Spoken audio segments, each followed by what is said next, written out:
किसान को कुचल के मार दिया। लॉ एंड ऑर्डर की स्थिति को लेकर क्या विपक्ष सोच रहा है? देखिए, आप पिछले 2 साल से देख रहे हैं कि किस प्रकार से लॉ एंड ऑर्डर की पोजीशन है। चाहे मुख्यमंत्री जी के उज्जैन गृह जिले में क्या स्थिति होती है, अभी एक दलित अधिकारी को वहाँ पर किस प्रकार से मारा गया पुलिस द्वारा, पुलिस नहीं करे। कटनी में घटना घटी, रजक नीलेश को किस प्रकार से गोली मारी गई। पूरे प्रदेश के अंदर चाहे दलित हो, आदिवासी हो, चाहे किसान हो, चाहे अधिकारी हो, चाहे आम व्यक्ति हो, खुलेआम घटना घट रही है।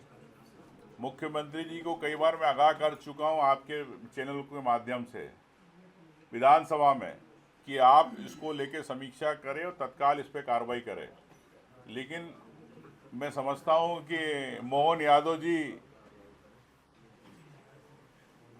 लगता है प्रदेश की मन की बात नहीं समझ पा रहे, और उनके मन में क्या बात है प्रदेश की जनता नहीं समझ पा रही है, ना अधिकारी समझ पा रहे। तो मन की बात अधिकारियों की मोहन यादव जी समझे, और जो अच्छे अधिकारी हैं उनको फील्ड में पोस्टिंग करें, और जो भी संवैधानिक संस्था है उसको निष्पक्ष काम के। मानव अधिकार आयोग की आपने स्थिति देखी है कि न्याय में जब सरकार से न्याय नहीं मिलता तो अंतिम में आदमी मानव अधिकार आयोग जाता है। तो अगर वहाँ भी कठपुतली सरी के लोग बिठाएंगे तो कैसे न्याय मिलेगा आम जनता को। मैं समझता हूँ कि सरकार कानून व्यवस्था पर विफल है और ये पूरा प्रदेश जान रहा है। सारी बातें लीक करते कौन है हरिराम नाईक? अब ये आपका सवाल है, और आप ही कौन हरिराम नाईक के बारे में पूछ रहे हैं, भी आप ही मुझे बताएं। पूरे एसआईआर की प्रक्रिया में इस गहन मतदाता सूची परीक्षण के अंदर सूची से नाम हट जाता है, यह कागज देना एक वोटर की जवाबदारी, लेकिन सरकार के प्रशासनिक अधिकारी, एआरओ, डीएम, इनकी क्या जवाबदारी। चुनाव आयोग जनता पे, आम मतदाता पर जवाबदारी डालना चाहता है, लेकिन प्रशासन में बैठे कलेक्टर हो, चाहे एआरओ हो, चाहे सीईओ हो, इनके पास क्या। और ये सिर्फ आपत्ति और प्रक्रिया इतनी जटिल है कि नाम जोड़ने घटाने की 6, 7, 8, 9 जो भी है संख्या फॉर्म की, क्या आम वोटर ये प्रक्रिया पूरी कर पाता है? नहीं कर पाता। तो ये मैं समझता हूं कि जो प्रक्रिया चल रही है ये मतदाता सूची की सफाई नहीं है, ये लोकतंत्र की सफाई है। ये भारतीय जनता पार्टी का एजेंडा है। चुनाव आयोग को एसआईआर का संचालन कर रहा है, मगर नियंत्रण भाजपा के हाथ में है। मैं समझता हूं कि हमारे प्रदेश के अंदर ये चीज़ होने वाली है। मैं आगाह कर रहा हूं, मैंने जब भी आगाह करा है तो ये चीज़ आपको पता है कि प्रमाण के साथ कही है और वो होगी। तो साथियों, क्या मध्य प्रदेश के मतदाताओं के अधिकार को लेके हनन नहीं है चुनाव आयोग के द्वारा? तो मैं समझता हूं कि ये एक भारतीय जनता पार्टी की सुनियोजित चाल है, और मध्य प्रदेश के अलावा 12 राज्यों को लेके जो एक लोकतंत्र के लिए खतरा है, इसको लेके हम लोग, तो हमारी पार्टी बीएलओ बूथ लेवल पे काम कर रही है, तैयारी भी कर रही है, लेकिन अंतिम में बात आती कि चुनाव वोटर लिस्ट पे नाम जोड़ना घटाना, आपत्ति के बाद चुनाव आयोग जो वो लिस्ट जारी करता है उसके बाद भी नाम जोड़े जाते हैं। तो वो पॉलिटिकल पार्टियों के पास, उम्मीदवारों के पास क्यों नहीं आती? मतलब भारतीय जनता पार्टी चुनाव आयोग के माध्यम से अगले चुनाव की तैयारी कर रही है, ये मैं आपको आगाह कर रहा हूँ। वो विशेष रूप से आदिवासी मतदाता, जैसे अगर बात की जाए तो सबसे ज़्यादा पलायन वो करता है आपके मंडला डिंडोरी क्षेत्र से, चाहे हमारे धार जो झाबुआ तरफ से गुजरात जाते, इधर से महाराष्ट्र जाते, कई जगह जाते। 22% आबादी आदिवासियों की, जो जंगल पहाड़ दूर दराज इलाकों में रह रहे, ना इंटरनेट है, ना उनके पास कंप्यूटर है, ना दस्तावेजों की समझ है। तो क्या आदिवासी वोट काटने की भारतीय जनता पार्टी तैयारी कर रही है मध्य प्रदेश के अंदर? क्योंकि कहीं ना कहीं इस वोट से उनको वर्ग से घबराहट है। वो मैं समझता हूं कि आपने वन अधिकार से वंचित कर दिया, 3 लाख से ज्यादा पट्टे आपने खारिज कर दिए। एक तरफ चुनाव आयोग कहता है कि हम वन अधिकार के पट्टे के आधार पर भी देंगे। जब 3 लाख आपने वन अधिकार पट्टे खारिज कर दिए तो 3 लाख परिवार यानी एक घर में 3 से 4 वोट, मतलब 12 से 15 लाख वोट आप काटने की आपने पहले तैयारी कर ली। इसमें यह भी कहना चाहता हूं साथियों कि सिर्फ आदिवासियों की बात नहीं है, दलित, अल्पसंख्यक, ओबीसी समुदाय, इन वर्गों पे भी ये बात आने वाली है। ये लोग भी बाहर काम करने जाते हैं, जब वहां पे बीएलओ जाएगा तो लिख दिया जाएगा अनुपस्थित, एब्सेंट, ये डाउटफुल बताकर मतदाता सूची से नाम हटाने की चुनाव आयोग की विशेष तैयारी है। बार बार सुप्रीम कोर्ट ने बिहार को लेकर इंटरफेयर किया। क्यों सुप्रीम कोर्ट को इंटरफेयर करना पड़ा? क्यों आपने सूची प्रकाशित नहीं करी? सुप्रीम कोर्ट कहता है कि सूची प्रकाशित कीजिए, कितने नाम जोड़े, कितने घटाए। 65 लाख थे, 47 लाख नाम हो गए, फिर कितने जुड़ गए, कट गए। बार बार अगर सुप्रीम कोर्ट को इंटरवीन करना पड़ रहा है, इसका मतलब चुनाव आयोग एक शंका के घेरे में है। जो उसकी कार्य प्रणाली है, 1 महीने के अंदर करोड़ों वोट को लेके जल्दबाजी में, तो क्या चाहते हैं? इसके पीछे चुनाव आयोग की क्या मंशा है, ये समझना जरूरी है। सम्मानित पत्रकार साथियों और सम्मानित हमारे साथी विधायक नारायण पट्टा जी, निश्चित तौर से देश के अंदर SIR 12 राज्यों में हो रही है।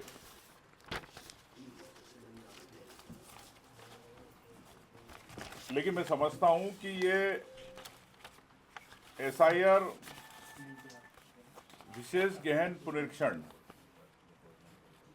स्पेशल इंटेंसिव रिवीजन, चुनाव आयोग ने इसका नाम दिया। लेकिन मैं इसको मानता हूं सिलेक्टिव इंटेंसिव रिमूवल, मतलब चयन करना, गहन रूप से चयन करना और वोटर लिस्ट से नाम हटाना। चुनाव आयोग ने हर साल स्पेशल समरी रिवीजन SSR करता आया है। तो क्यों आवश्यकता पड़ी आपको SIR की? मतलब आपकी जो प्रक्रिया हर साल आप चुनाव नाम जनवरी में घटाना बढ़ाना करते थे, उसी को लेके आपको विश्वास नहीं है। मतलब आपकी प्रक्रिया में ही आपको विश्वास नहीं है, तो जनता को कैसे विश्वास होगा? मैंने वोट चोरी को लेकर 19 अगस्त को भोपाल में प्रेस कॉन्फ्रेंस करी थी। इस प्रेस कॉन्फ्रेंस में कई प्रमाण के साथ मैंने आप लोगों को जानकारी दी थी। लेकिन आज तक मध्य प्रदेश चुनाव आयोग, चाहे केंद्रीय चुनाव आयोग, भारत शासन ने आज तक इस पे एक जवाब नहीं दिया। यह अलग बात है कि बीजेपी ने प्रेस कॉन्फ्रेंस करी, चुनाव आयोग के पक्ष में एजेंट बनके वो जवाब देने का प्रयास किया। मैंने स्पष्ट कहा था कि 2 महीने के अंदर 16 लाख वोट बढ़े थे। वो चुनाव आयोग ने एक पत्र निकाला था 9 जून 2025 को, जिसमें स्पष्ट लिखा था कि जो सूची रहेगी, अंतिम सूची के बाद जो नाम जोड़े जाएंगे वो किसी को ना दिए जाए, ना किसी वेबसाइट पर डाले जाए। आपको भी मैंने इसकी जानकारी दी थी। आज तक प्रदेश और देश के चुनाव आयोग चुप बैठे और मैं समझता हूं कि ये मध्य प्रदेश के अलावा मिजोरम, राजस्थान, तेलंगाना कई जगह इस प्रकार का आदेश हुआ था चुनाव आयोग का, लेकिन चुनाव आयोग ने इस पर कुछ नहीं कहा। तो जब चुनाव आयोग अगर गड़बड़ी कर रहा है देश का, तो हम एसआईआर को लेके, एक गहन पुनरीक्षण को लेके, मतदाता सूची को लेके हम कैसे विश्वास करें? मैं मानता हूं प्रदेश में 5.5 करोड़ वोट है, 5 करोड़ 65 लाख समथिंग, लगभग 65,000 वोट आपके मतदान केंद्र है।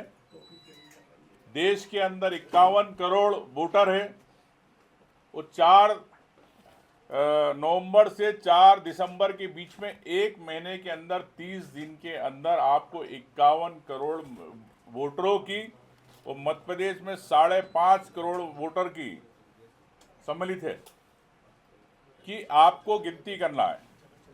एक महीने में कैसे संभव है? ये बड़ा चुनाव आयोग का अजूबा काम हो रहा है। आपको हर व्यक्ति के कागज भी लेना है, उसका प्रमाण पत्र लेना, जो 13 की सूची जारी करी चुनाव आयोग ने। तो मैं समझता हूं कि ऐसी स्थिति में पारदर्शिता कैसे रहेगी? और सिर्फ 28 से 12 राज्यों में क्यों? बाकी राज्य में क्यों नहीं? अभी असम में चुनाव होने वाले, असम के अंदर आप नहीं करा रहे। आपने वहां पर नेशनल सिक्योरिटी को लेके, national registered of citizen NRC को लेके आपने बहाना बना दिया कि इसलिए हम नहीं करा रहे। मैं समझता हूं कि चुनाव आयोग जानबूझकर इसको जल्दबाजी में करना चाहता है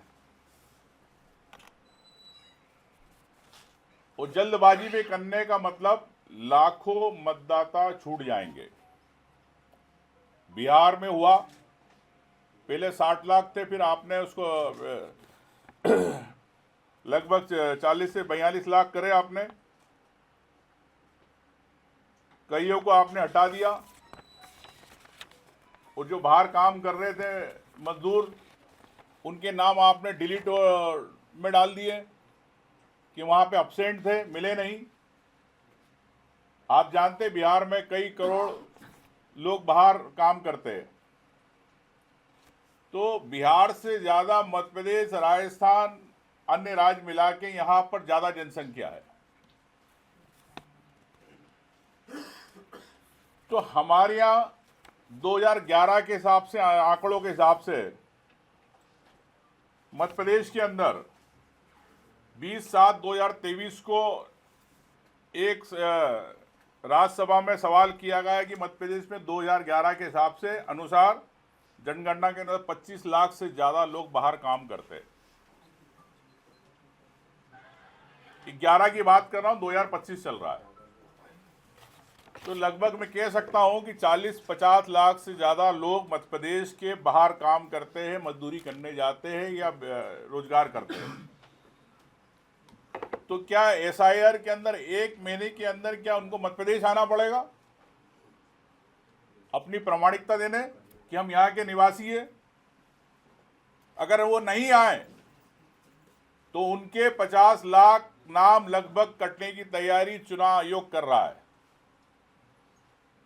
तो क्या ये भारतीय जनता पार्टी की साजिश नहीं है चुनाव आयोग के माध्यम से अगले चुनाव को लेके? अगर 50 लाख वोट कटता है तो आप समझ सकते हो कि मध्य प्रदेश के अंदर किस प्रकार से भारतीय जनता पार्टी अपनी बिसात बिछा रही है अगले चुनाव को लेके। जब 16 लाख वोट बढ़े, आखिरी के 2 महीने में 2023 में, तो कैसे उन्होंने 30-40 सीटों का खेल हुआ, ये मैंने आपको प्रमाण के साथ दिए। तो जब 16 लाख वोट पे ये स्थिति बनी, तो क्या 25 से 50 लाख वोट पे क्या स्थिति बनेगी, ये मैं प्रदेश की जनता को बताना चाहता हूं कि 1 महीने के अंदर किस प्रकार से जल्दबाजी के अंदर करना चाह रही है। इसका दूध और पानी के पानी जब होगा जब निष्पक्ष प्रक्रिया होगी। निष्पक्ष प्रक्रिया कहाँ हो रही है, पारदर्शिता कहाँ है? सुप्रीम कोर्ट को क्यों बीच में इंटरवीन करना पड़ रहा? बताए भारतीय जनता पार्टी क्यों चुनाव आयोग आम जनता का वोट जुड़ा कटा एक आम वोटर को अधिकार है, मालूम होना चाहिए, क्यों नहीं जानकारी देना चाहता? ये देश पूछ रहा, प्रदेश पूछ रहा है। देखिए, वसूली स्पष्ट रूप से हो रही है, मैं जानता हूं, और सरकार वसूली को लेके चुप क्यों है? कई बार हमने परिवहन घोटाले को लेके बात करी। परिवहन घोटाले को लेके सरकार और सरकार के मंत्री जो है, पूर्व मंत्री हो चाहे वर्तमान मंत्री हो, उनको लेके क्यों नहीं सरकार सजग? तो क्या लगता है कि पूरे कुएं के अंदर भांग मिली हुई है और भांग का सब आदान प्रदान कर रहे हैं? नेता प्रतिपक्ष के होने के नाते मैं अपनी बात सरकार को जगाता हूं, लेकिन मैंने सोचा कि एक नई भूमिका के अंदर एक संवाद के रूप में, जैसे आप मीडिया सवाल करता है, उस भूमिका के रूप में मैं आम जनता की जो जन समस्याएं हैं उस बात के लिए मैं एक प्लेटफॉर्म दूं और सरकार तक वो बात पहुंचाए। तो ये मेरा प्रयास है। इसको मैं निष्पक्ष रूप से कर रहा हूं और 1 तारीख को आप देखेंगे कि मेरे प्रयास में क्या है। आपके सुझाव हम आमंत्रित हैं। जीतू पटवारी भी कर रहे हैं आपके बाद, अब पॉडकास्ट आप भी कर सकती हैं। अगर आप ये वीडियो YouTube पर देख रहे हैं तो हमारे चैनल को सब्सक्राइब कर बेल आइकन दबाएं, और Facebook पर देख रहे हैं तो हमारे पेज को लाइक करें।